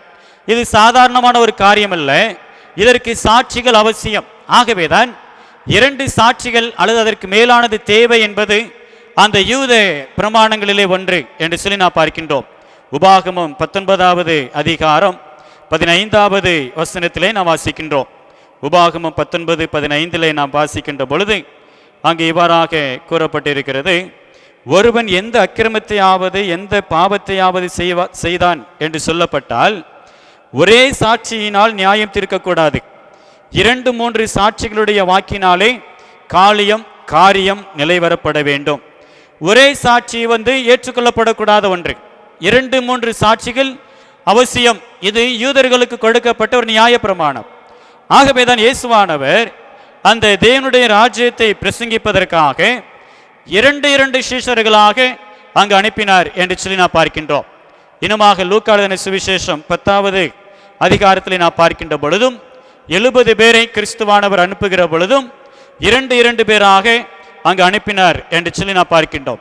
இருக்கட்டும், இப்படி அனுப்பப்பட்ட இந்த சீஷர்கள் எப்படி அவர்கள் அனுப்பப்பட்டார்கள் என்பதுதான் முக்கியமான ஒன்று. அப்படி அனுப்பப்படுகின்ற பொழுது அவர்கள் எப்படி செல்ல வேண்டும் என்று சொல்லி நாம் பார்க்கின்ற பொழுது எதையெல்லாம் எடுத்துக்கொண்டு போகக்கூடாது, எதையெல்லாம் எடுத்துக்கொண்டு போக வேண்டும் என்று சொல்லி அங்கே இயேசுவானவர் சில ஆலோசனை அங்கு கூறுகின்றார். அவளைக்கு பையை நீங்கள் எடுத்துக்கொண்டு போகக்கூடாது, அப்பத்தை எடுத்துக்கொண்டு போகக்கூடாது, காசை எடுத்துக்கொண்டு போகக்கூடாது, பாதரட்சைகளை போட்டுக்கொண்டு போகக்கூடாது, 2 அங்கிகளை தரிக்கக்கூடாது. என்ன செய்ய வேண்டும்? ஒரே ஒரு தடியை மாத்திரம் நீங்கள் எடுத்துக்கொண்டு செல்ல வேண்டும் என்று சொல்லி அங்கே அனுப்புகிறதை நாம் பார்க்கின்றோம். No bag to carry something, no bread to eat, no money to spend. முழுமையாக தங்களை அனுப்பினவரை சார்ந்து செல்வதுதான் இந்த சீடர்களுடைய சிறப்பான ஒரு தன்மை. அன்பானவர்களே, ஆகவேதான் இந்த 2வது பகுதியில் நாம் சிந்திக்கின்ற காரியம், தேவனாகிய கர்த்தர் நம்மை அவருடைய ராஜ்யத்தின் தூதுவர்களாக செயல்படுவதற்கு அவர் பயன்படுத்துகின்ற பொழுது நாம் முழுவதுமாக அவருடைய கிருபையை, அவருடைய கருணையை நாம் சார்ந்து நிற்க வேண்டும் என்று சொல்லி. எனக்கு அன்பானவர்களே, ஒருவேளை கிறிஸ்து அரசரின் தூதுவர்களாக கிறிஸ்துனுடைய ராஜ்யத்தை ஸ்தாபிக்கின்ற இறை மக்களாக கடந்து செல்கின்றவர்கள், இல்லை என்று சொன்னால் செயல்படுகின்றவர்கள், அவர்கள் எளிமையுள்ளவர்களாகவும் எல்லாவற்றிற்கும் தேவனாகிய கர்த்தரையே சார்ந்திருக்கின்றவர்களாகவும் அவர்கள் காணப்பட வேண்டும் என்று சொல்லி இங்கு மக்களுக்கு உணர்த்துவதற்காக, சீஷர்களுக்கு உணர்த்துவதற்காக இயேசுவானவர் சீஷர்களை இவ்வாறாக அனுப்புகின்றார். அவர்களுக்கு பண ஆசை இருக்கக்கூடாது, அவர்களுக்கு இச்சை இருக்கக்கூடாது, அவர்களுக்கல்லாக ஆடம்பரம் இருக்கக்கூடாது. ஆகவே இவைகளெல்லாம் உலகத்திற்குரிய மதிப்பீடுகள், இவைகளெல்லாம் உலகத்திற்குரிய மதிப்பீடுகள். பண ஆசை, ஆடம்பரம், இச்சை, இவைகளெல்லாம் உலகத்திற்குரிய மதிப்பீடுகள். இவைகளையெல்லாம் களைந்து எளிமை, நம்பிக்கை என்னும் ஆவிக்குரிய மதிப்பீடுகளை உடையவர்களாக அங்கு கடந்து செல்ல வேண்டும், செயல்பட வேண்டும் என்று சொல்லி இங்கு அழைக்கின்றதை நாம் பார்க்கின்றோம். அன்பான கர்த்தருடைய பிள்ளைகளே, ஒருவேளை தேவனுடைய ராஜ்யத்திற்கு அடுத்த சுவிசேஷத்தை பறைசாற்றும்படியாக தேவனால் தெரிந்து கொள்ளப்பட்ட திருச்சபையாகிய நாமும் கூட எளிமையுள்ளவர்களாக, நம்முடைய வாழ்க்கையிலே முழுவதுமாக கர்த்தரை சார்ந்திருக்கின்றவர்களாக, எல்லாவற்றிற்குமாக கர்த்தரை சார்ந்திருக்கின்றவர்களாக நாம் செயல்பட வேண்டும். அழைத்தவர் உண்மையுள்ளவர், அவர் நம்மை நடத்துவார் என்கின்ற நம்பிக்கையிலே அவருடைய பாதுகாக்கின்ற அந்த கருணைக்குள்ளாக நாம் நம்மை அர்ப்பணித்து அவருடைய கிருபையை நம்பி நாம் செயல்பட வேண்டும் என்று சொல்லி இங்கு நாம் பார்க்கின்றோம். அங்கே யோசுவாவுக்கும் கர்த்தர் கூறினார், நான் உன்னை விட்டு விலகுவதுமில்லை, உன்னை கைவிடுவதுமில்லை. நீ உயிரோடு இருக்கும் நாளெல்லாம் ஒருவனும் உனக்கு முன்பதாக எதிர்த்து நிற்பதில்லை. நான் மோசையோடு இருந்தது போல உன்னோடும் இருப்பேன். மோசைக்கு எத்தனை விதமான இடர்பாடுகள் வந்தது. அங்கு மக்கள் எல்லோரும் தவறான காரியங்களை பின்பற்றி போனார்கள், சோரம் பண்ணார்கள். ஒரு காலகட்டத்தில் மோசையை கொலை செய்ய வேண்டும் என்கின்ற அளவிற்கு கூட துணிந்தார்கள். ஆனால் கர்த்தருடைய கருணை, கர்த்தருடைய பாதுகாப்பு அந்த மோசைக்கு கிடைத்தது. அதே போல நானும் உன்னை பாதுகாப்பேன், நான் மோசையோடு இருந்தது போல உன்னோடும் இருப்பேன் என்று சொல்லி கர்த்தர் இந்த யோசுவாவை அங்கு பலப்படுத்தி பயன்படுத்தினதை நாம் பார்க்கின்றோம். அன்பானவர்களே, தேவனுடைய ராஜ்யத்தின் தூதுவர்களாக, கிறிஸ்துவின் சுவிசேஷத்தை பறைசாற்றுகின்றவர்களாக காணப்படுகின்ற திருச்சபையாகிய நாம் முதலாவதாக நம்முடைய வாழ்க்கையிலே தேவனுடைய வழிகாட்டுதலை முழுமையாக நாம் சார்ந்து நிற்க வேண்டும். ரிலையிங் ஆன் காட்ஸ் கைடன்ஸ் என்று சொல்லி நாம் பார்த்தோம். இரண்டாவதாக தேவனுடைய கருணையை, தேவனாகிய கர்த்தர் நமக்கு எல்லாவற்றையும் பார்த்து கொள்வார் என்று சொல்லி தேவனுடைய கருணையை சார்ந்தவர்களாக நாம் செயல்பட வேண்டும். ரிலையிங் ஆன் காட்ஸ் ப்ரொவிடன்ஸ் என்று சொல்லி நாம் பார்க்கின்றோம். கடைசியாக நாம் பார்த்தோம் என்று சொன்னால் ரிலையிங் ஆன் காட்ஸ் பிரசன்ஸ் என்று சொல்லி நாம் பார்க்கின்றோம். தேவ பிரசன்னத்தை எப்பொழுது நமக்குள்ளாக உணர்ந்து கொண்டவர்களாக நாம் செயல்பட வேண்டுமாம். அதைத்தான் கர்த்தர் யோசுவாவின் இடத்திலே சொன்னார், நான் உன்னை விட்டு விலகுவதும் இல்லை, உன்னை கைவிடுவதும் இல்லை என்று சொல்லி. நான் எப்பொழுதும் உன்னோடு கூட இருக்கின்றேன். தேவனுடைய பிரசன்னம், கடவுளுடைய பிரசன்னம் எப்பொழுதும் எனக்குள்ளாக இருக்கிறது, நமக்குள்ளாக இருக்கின்றது என்கின்ற அந்த ஒரு உணர்வோடு கூட இறை மக்களாகிய நாம் செயல்பட வேண்டும் என்று சொல்லி நாம் பார்க்கின்றோம். நமக்கு நிருப பகுதியாக கொடுக்கப்பட்டிருக்கின்ற வேத பகுதி எபேசியருக்கு எழுதின நிருபம் 5வது அதிகாரம் 16வது வசனம் தொடங்கி 21வது வசனம் வரையிலும் நமக்கு கொடுக்கப்பட்டிருக்கிறது. ஒருவேளை இந்த வேத பகுதியை பவுல் எழுதின பின்னணியத்தை நாம் பார்க்கின்ற பொழுது, ரோமானிய துன்புறுத்தல்கள் கிறிஸ்துவை அறிந்து கொண்டவர்களுக்கு, கிறிஸ்துவை பின்பற்றுகிறவர்களுக்கு ரோமானிய அரசர்களாலே, பேரரசர்களாலே துன்புறுத்துதல் ஆரம்பமான ஒரு காலகட்டத்திலே தான் இந்த வேத பகுதியை அவர் எழுதுகிறாராம். ஆகவே தான் அவர் சொல்லுகின்றார், நாட்கள் பொல்லாதவைகளானதால் காலத்தை பிரயோஜனப்படுத்திக் கொள்ளுங்கள். ஒருவேளை வரக்கூடிய காலங்கள் இன்னும் கொடிய ஒரு காலம், வரக்கூடிய காலம் இன்னும் கடினமான ஒரு காலம். ஆகவே இந்த நாட்களை நீங்கள் பிரயோஜனப்படுத்திக் கொள்ளுங்கள் என்று சொல்லி அங்கு பவுல் கூறுகிறதை நாம் பார்க்கின்றோம். ஒருவேளை நாம் வாழ்ந்து வருகின்ற இந்த காலகட்டங்களும் கொடிதான ஒரு காலகட்டங்களாகத்தான் காணப்படுகிறது. எங்கும் தீமைகள், எங்கு சென்றாலும் பயம், அச்சுறுத்தல், இப்படிப்பட்ட காலகட்டங்களிலே கடவுள் நமக்கு தந்திருக்கின்ற இந்த கிருபையின் காலங்களை நாம் பயன்படுத்தி கொண்டு தேவனுடைய பிரசன்னத்திற்குள்ளாக எப்பொழுதும் நாம் நம்மை அனுமதித்து அவர் நமக்குள்ளாக இருக்கும்படியாக, நாம் அவரோடு கூட இணைந்திருக்கும்படியாக நாம் காணப்பட வேண்டும். அதுதான் தேவனுடைய ராஜ்யத்திற்காக நாம் செயல்படுவதற்கு நம்மை வழிநடத்தும் என்று சொல்லி நாம் பார்க்கின்றோம். ஆகவே தான் இங்கு பவுல் சொல்லுகின்றார், காலத்தை பிரயோஜனப்படுத்திக் கொள்ளுங்கள். ஆப்பர்ச்சுனிட்டி, உங்களுக்கு ஒரு வாய்ப்பு கொடுக்கப்பட்டிருக்கிறது, இந்த காலத்தை பிரயோஜனப்படுத்திக் கொள்ளுங்கள் என்று சொல்லி. ஆப்பர்ச்சுனிட்டி என்கின்ற வார்த்தைக்கு லத்தீன் மொழியில அதனுடைய ஆங்கில அர்த்தமானது டுவர்ட் தி போர்ட் என்று சொல்லி இங்கு கூறப்பட்டிருக்கிறது. அதாவது கடலிலே சென்று கொண்டிருக்கின்ற ஒரு கப்பலானது ஒருவேளை எப்படி அந்த காற்றையும் அலைகளையும் தனக்கு சாதகமாக பயன்படுத்தி கொண்டு அந்த துறைமுகத்தை மிக பத்திரமாக சென்றடைகிறதோ, அதே போன்றதுதான் ஆப்பர்ச்சுனிட்டி, பிரயோஜனப்படுத்திக் கொள்வது என்பது. ஆண்டவர் நமக்கு தந்திருக்கின்ற இந்த வாய்ப்புகளை, இந்த நாட்களை பயன்படுத்தி கொண்டு தேவன் நம்மை அழைத்து அந்த அழைப்பின் நோக்கத்தை உணர்ந்து கொண்டவர்களாக அந்த நித்திய ஜீவனுக்கு நேராக நாம் பயணம் செய்ய வேண்டும். நாம் பயணம் செய்வதோடு மாத்திரமல்ல, நம்மை சுற்றி இருக்கின்ற ஜனங்களும் அந்த நித்திய ஜீவனை அடைய வேண்டும், அந்த நித்திய ரட்சிப்பை பெற்றுக்கொள்ள வேண்டும் என்கின்ற அந்த நோக்கத்தோடு கூட நாம் செயல்பட வேண்டுமாம். அது மாத்திரமல்ல, அங்கே தொடர்ந்து கூறுகின்றார், கர்த்தருடைய சித்தம் இன்னதென்று உணர்ந்து கொள்ளுங்கள் என்று சொல்லி. எபேசியர் 5வது அதிகாரம் 17வது வசனத்தில் அங்கு கூறுகின்றார், கர்த்தருடைய சித்தம் இன்னதென்று உணர்ந்து கொள்ளுங்கள். எப்படி தேவனுடைய சித்தத்தை நம்முடைய வாழ்க்கையில் உணர்ந்து கொள்வது? அநேக வேளைகளிலே இது நமக்கு ஒரு கடினமான காரியமாக இருக்கிறது. நம்முடைய வாழ்க்கையிலே ஒரு காரியத்தை நாம் செயல்படுத்த தொடங்குகிற பொழுது உண்மையிலேயே இது கடவுளுடைய சித்தம் தானா என்று சொல்லி அநேக சந்தேகங்கள் நமக்குள்ளாக வருகிறது. ஆனால் கடவுளுடைய சித்தம் தான் நம்முடைய வாழ்க்கையில் நிறைவேறி கொண்டிருக்கிறது என்பதை நாம் எப்படி உணர்ந்து கொள்வது என்று சொன்னால், அவர் நம்மை மறுரூபப்படுத்துவதன் மூலமாக நாம் புரிந்து கொள்ள முடியுமா? ஆகவே தான் பவுல் கேட்டான், அந்த தமஸ்கு சாலையிலே தன்னை சந்தித்த கிறிஸ்துவனிடத்திலே கேட்டான், ஆண்டவரே, நான் என்ன செய்ய சித்தமாயிருக்கிறீர் என்று சொல்லி. தன்னை மறுரூபப்படுத்தின, தன்னை சந்தித்த அந்த கிறிஸ்துவானவர் ஏதோ ஒன்றை என்னுடைய வாழ்க்கையிலே செய்ய விரும்புகிறார் என்பதை உணர்ந்தவனாக, அந்த மறுரூப அனுபவத்திற்குள்ளாக கடந்து வந்தவனாக தான் கேட்கிறான், ஆண்டவரே, நான் என்ன செய்ய சித்தமாயிருக்கிறீர் என்று சொல்லி. அவர் நம்மை மறுரூபப்படுத்துவதன் மூலமாக அவருடைய சித்தத்தை நாம் உணர்ந்து கொள்ள முடியும். எப்படி அவர் நம்மை மறுரூபப்படுத்த முடியும்? அதைத்தான் ரோமர் 12வது அதிகாரத்திலே நாம் வாசிக்கின்றோம் இல்லையா? எப்படி அவர் நம்மை மறுரூபப்படுத்த முடியுமா? ரோமர் 12வது அதிகாரத்திலே நாம் வாசிக்கின்றோம், நீங்கள் உங்கள் சரீரங்களை பரிசுத்தமும் தேவனுக்கு பிரியமுமான ஜீவ பலியாக ஒப்பு கொடுக்க வேண்டும். 2வது வசனத்திலே அவர் கூறுகின்றார், தேவனுடைய நன்மையும் பிரியமும் பரிபூர்ணமான சித்தம் இன்னதென்று பகுத்தறியத்தக்கதாக உங்கள் மனம் புதிதாகிறதுனாலே மறுரூபமாகுங்கள் என்று சொல்லி, உங்கள் மனம் புதிதாகிறதுனாலே மறுரூபமாகுங்கள். எப்பொழுது இந்த மறுரூப அனுபவத்திற்குள்ளாக நாம் கடந்து வர முடியும்?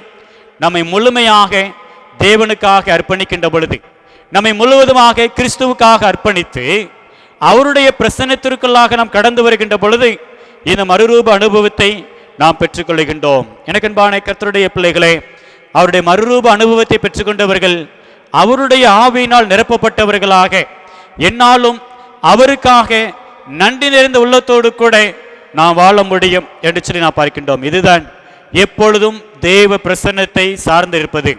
தேவன் என்னோடு இருக்கின்றார், நான் அவரோடு இருக்கிறேன் என்கின்ற அந்த ஒரு அனுபவத்திற்குள்ளாக நாம் கடந்து வருவது என்று சொல்லி நாம் பார்க்கின்றோம். அன்றைக்கு யோசுவா இப்படிப்பட்ட ஒரு அனுபவத்திற்குள்ளாகத்தான் அவர் கடந்து வந்திருந்தார். என்னாகமம் 27வது அதிகாரம் 18வது வசனத்திலே அங்கு கூறப்பட்டிருக்கிறது. என்னாகமம் 27வது அதிகாரம் 18வது வசனத்தை நான் வாசிக்கின்றேன். கர்த்தர் மோசேயை நோக்கி, ஆவியை பெற்றிருக்கின்ற புருஷனாகிய யோசுவா என்னும் நூனின் குமாரனை நீ தெரிந்து கொண்டு, ஆவியை பெற்றிருக்கிறவன், தேவ ஆவியினாலே நிரப்பப்பட்டவன், எப்பொழுதும் தேவ பிரசன்னத்தில் இருக்கின்றவன். இன்னுமாக இந்த யோசுவாவை குறித்து நாம் பார்த்தோம் என்று சொன்னால் அங்கு கூறப்பட்டிருக்கிறது. யாத்திராகமம் 33வது அதிகாரம் 11வது வசனத்திலே, ஆசரிப்பு கூடாரத்தை விட்டு பிரியாதிருந்த ஒரு வாலிபன் என்று சொல்லி, எப்பொழுதும் தேவ பிரசன்னத்திலேயே இருக்கின்ற ஒரு மனிதன் தான் இந்த யோசுவா. எப்பொழுதும் தேவ ஆவியினாலே நடத்தப்படுகின்றவன் தான் இந்த யோசுவா. ஆகவே தான் கர்த்தர் சொன்னார், நான் உன்னை விட்டு விலகுவதும் இல்லை, உன்னை கைவிடுவதும் இல்லை என்று சொல்லி. அன்பானவர்களே, இப்படிப்பட்ட ஆவியினால் நிறைந்தவர்களாக எப்பொழுதும் எல்லாவற்றிற்குமாக தேவனை ஸ்தோத்தரித்து தேவனுக்கு கீழ்ப்படிந்து தேவ பயத்தோடு கூட நாம் காணப்படுகிற பொழுது நிச்சயமாக கர்த்தர் நம்மை பயன்படுத்துவதற்கு அவர் வல்லவராக இருக்கின்றார். அன்பானவர்களே, 3 காரியங்களை நாம் பார்த்தோம் இல்லையா? கிறிஸ்து அரசரின் தூதுவர்களாக, தேவனுடைய ராஜ்யத்தை பிரசங்கிக்கின்றவர்களாக, தேவ ராஜ்யத்தின் தூதுவர்களாக செயல்படுகின்றவர்கள் அவர்கள் எப்படி காணப்பட வேண்டும் என்று சொல்லி 3 காரியங்கள். முதலாவதாக, அவர்கள் தேவனுடைய வழிகாட்டுதலை, தேவனுடைய ஆலோசனையை அங்கு சார்ந்து நிற்க வேண்டும். ரிலையிங் ஆன் காட்ஸ் கைடன்ஸ் என்று சொல்லி நாம் பார்த்தோம். இரண்டாவதாக, அவர்கள் தேவனுடைய கருணையை, தேவனுடைய பாதுகாக்கின்ற கருணையை சார்ந்து நிற்கின்றவர்களாக காணப்பட வேண்டுமாம். ரிலையிங் ஆன் காட்ஸ் ப்ரொவிடன்ஸ் என்று சொல்லி நாம் பார்த்தோம். கடைசியாக நாம் பார்த்தோம், தேவ பிரசன்னத்தை சார்ந்திருக்கின்றவர்களாக, ரிலையிங் ஆன் காட்ஸ் பிரசன்ஸ் என்று சொல்லி நாம் பார்த்தோம். அன்பானவர்களே, யோசுவா இப்படிப்பட்ட ஒரு சாக்கியத்தை, இப்படிப்பட்ட ஒரு அனுபவத்திற்குள்ளாக அவன் வந்ததினாலே தான் அங்கு கர்த்தர் அவனை நம்பி அந்த ஜனங்களை வழிநடத்துகின்ற ஒரு பெரிய பொறுப்பை கொடுத்திருந்தார். இன்றைக்கு நாமும் கிறிஸ்து அரசரின் தூதுவர்களாக, கிறிஸ்துவின் நம்பிக்கைக்குரியவர்களாக பொறுப்புணர்வோடு கூட நாம் செயல்படுவோம்.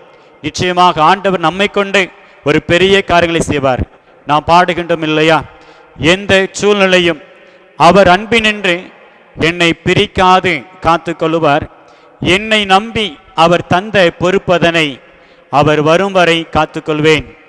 என்னை நம்பி அவர் தந்த பொறுப்பதனை அவர் வரும் வரை காத்துக்கொள்வேன். யோசுவாவை நம்பி கர்த்தர் ஒரு பொறுப்பை கொடுத்தார்.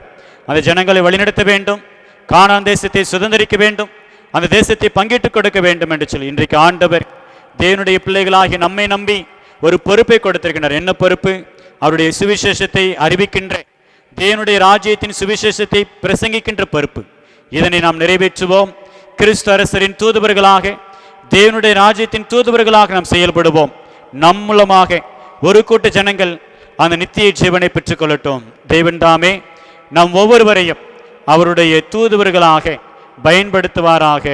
ஆமேன். நாம் யாவரும் எழுந்து நின்று கீதங்கள் 658 பாடுவோம். நெஞ்சே நீ கலங்காதே. கீதங்கள் 658 பாடுவோம்.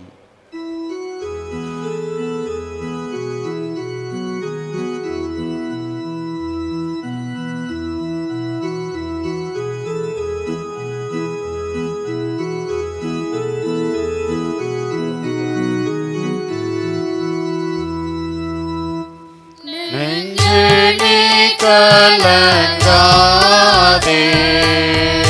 சீயோன் மலையில் இரட்சகனை மறவாதே. நான் என் செய்வேன் என்று நீ கலங்காதே. கற்பனை செய்தாலோ வீணை பெய்தாலோ நெஞ்சில் நீ கலங்காதே.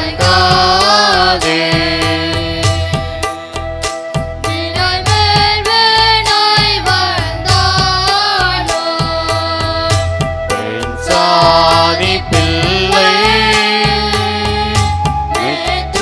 சத்ருவானாலும்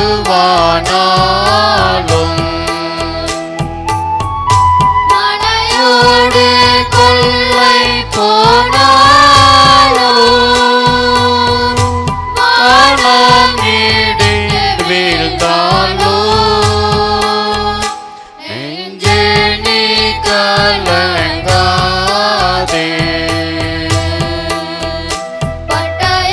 பஞ்சம் வந்தாலும் அதிகமான நோவு மிகுந்தாலும் மட்டில்லா வறுமைப்பட்டாலும்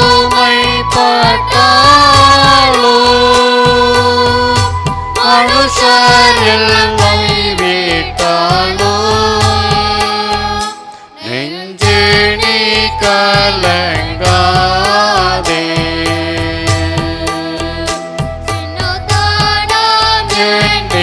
எண்ணினாலும் நீ நன்மை செய்ய பிறர் பண்ணினாலும்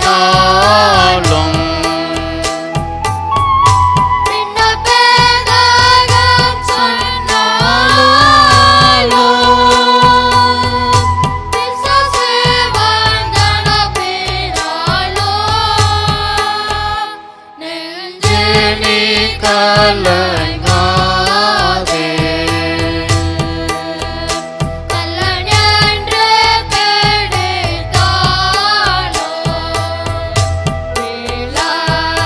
போட்டு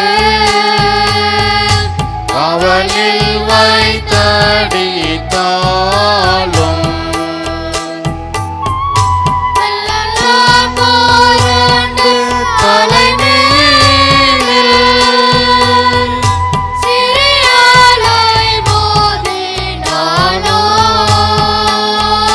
நெஞ்சே நீ கலங்காதே. சீயோன் மலையில் இரட்சகனை மறவாதே.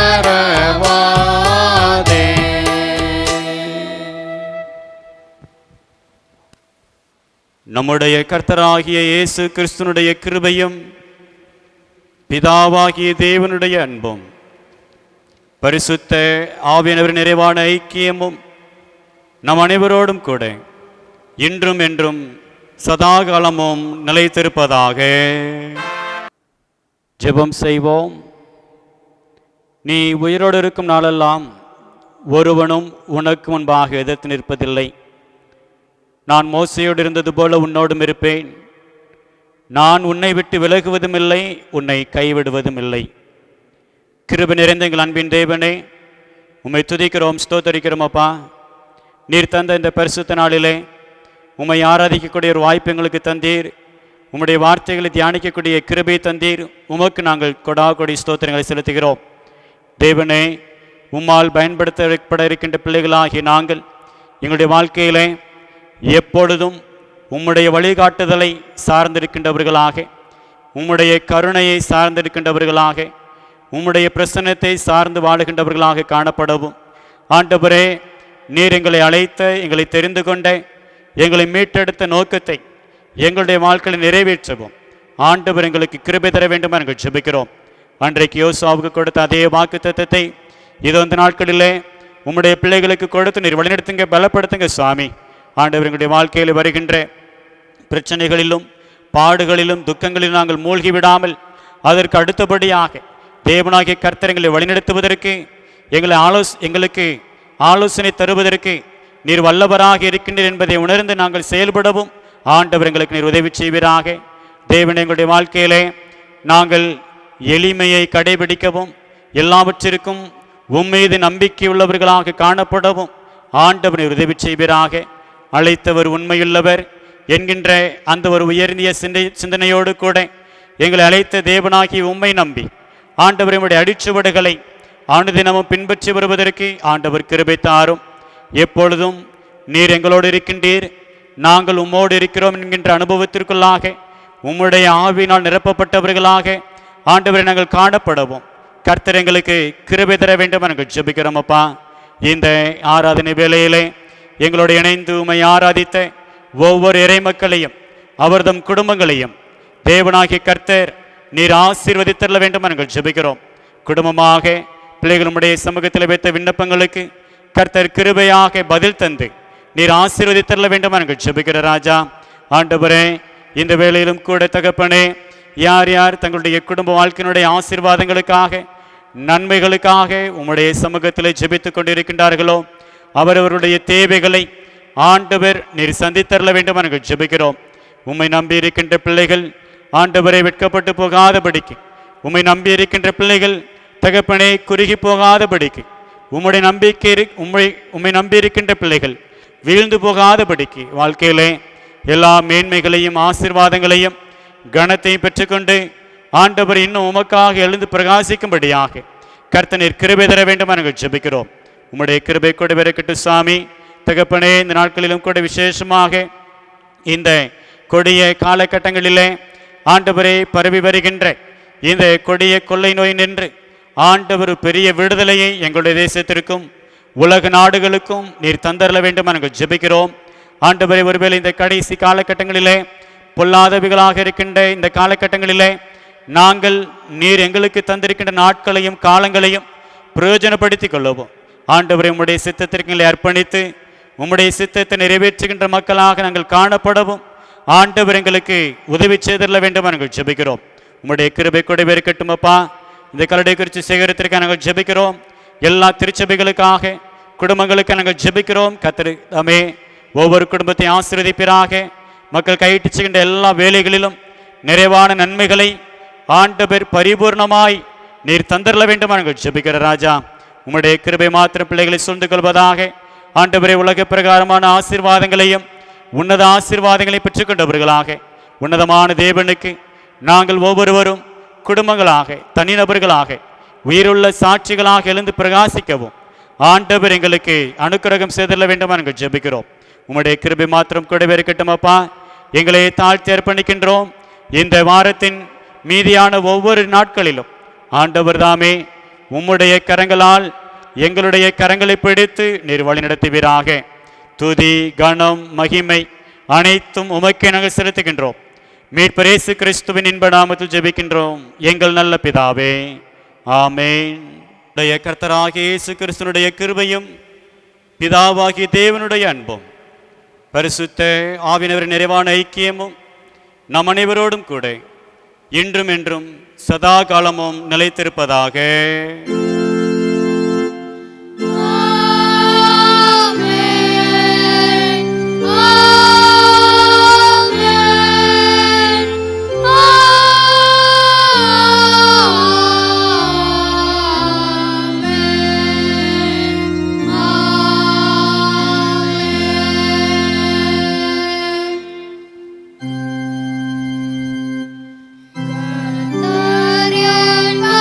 Come on.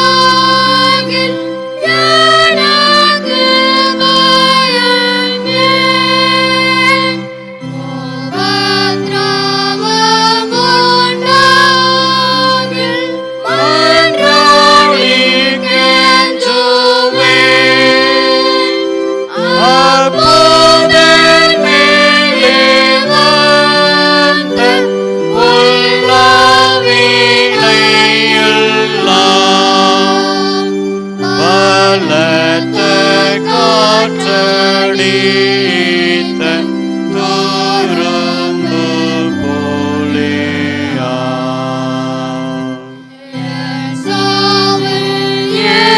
இயேசுவாலே விழுங்கப்பட்டதே,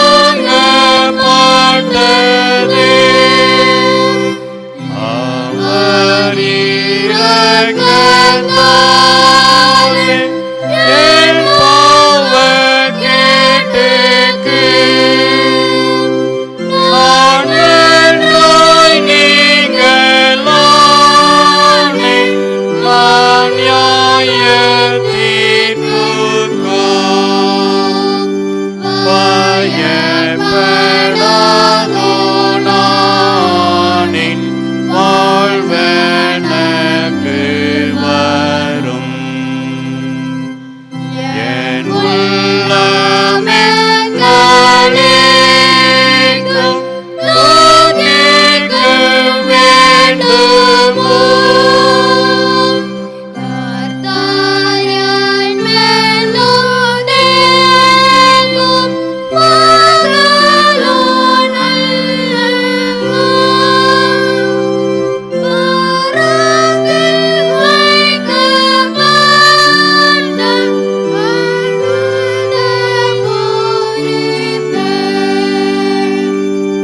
என் ஆவிக்கும் பலத்த தீடன் உண்டாக்குமே.